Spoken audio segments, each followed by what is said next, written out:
Hola, buenas, mi nombre es Enrique Vilche y soy alumno de la asignatura Accionamiento Eléctrico.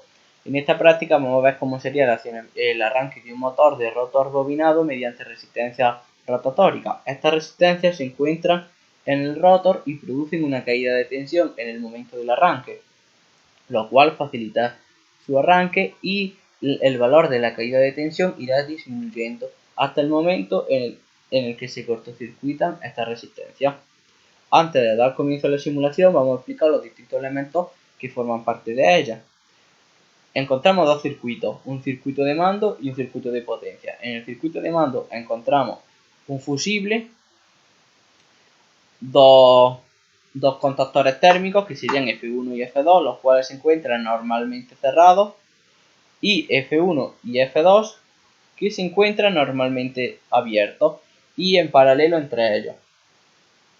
Estos contactores se accionarán cuando se produzca o bien una sobreintensidad medida en el circuito de potencia por los fusibles trifásicos o una sobrecarga medida por el relé térmico.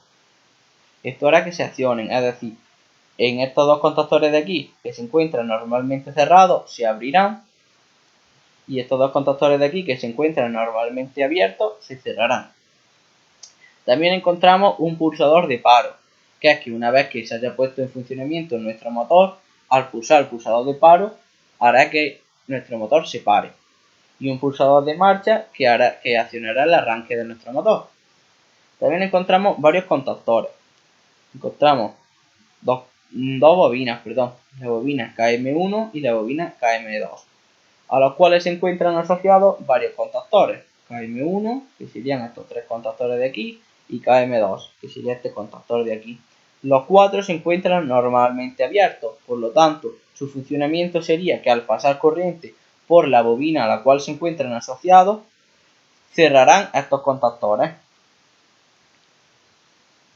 También encontramos una bobina temporizada, que sería esta de aquí, y que el funcionamiento de esta bobina es que al pasar tensión por ella activará una temporización y que al acabar esta temporización es cuando se activará el contactor temporizado, que sería este de aquí, que como podemos observar se encuentra normalmente abierto y por lo tanto se cerrará. Por último, en el circuito de mando encontramos tres pilotos de señalización. HM, que nos indica que nuestro motor se ha arrancado, HMR, que nos indica que las resistencias rotatóricas de nuestro motor se han desactivado, y HAL, que nos indicará que se ha producido o una sobretensión o una sobreintensidad o una sobrecarga. O una sobreintensidad o una sobrecarga en el circuito de potencia. Y en el circuito de potencia, pues los elementos que encontramos son los fusibles trifásicos, el relé térmico, dos contactores KM1 y KM2, los cuales se accionarán, como he mencionado anteriormente, al pasar corriente por la bobina monestable del circuito de mando, y la resistencia rotatórica y el motor de rotor bobinado. Una vez explicado todos los elementos, pues vamos a proceder a su simulación. Lo primero que debemos hacer será el pulsador de marcha, que accionará nuestro circuito y pondrá también en funcionamiento la resistencia rotatórica.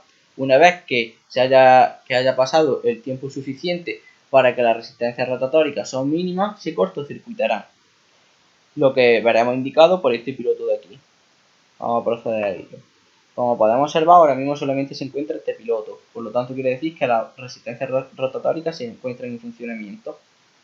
Y ahora vemos cómo se ha cerrado este contactor al pasar la temporización y se ha activado el piloto de señalización HMR, lo cual quiere decir que las resistencias rotatóricas ya no se encuentran en funcionamiento y nuestro motor pues podría funcionar en funcionamiento normal.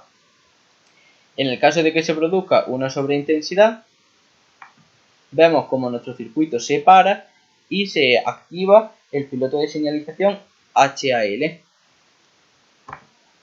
Vamos a accionar de nuevo nuestro circuito, donde ahora mismo se encontraría con la resistencia rotatórica.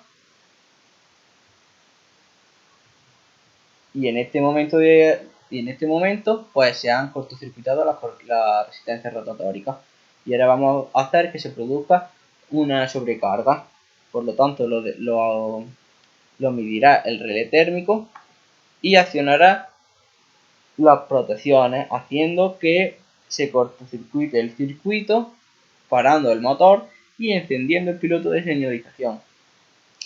Con esto ponemos fin a la práctica. Espero que os haya parecido entretenido y os haya gustado.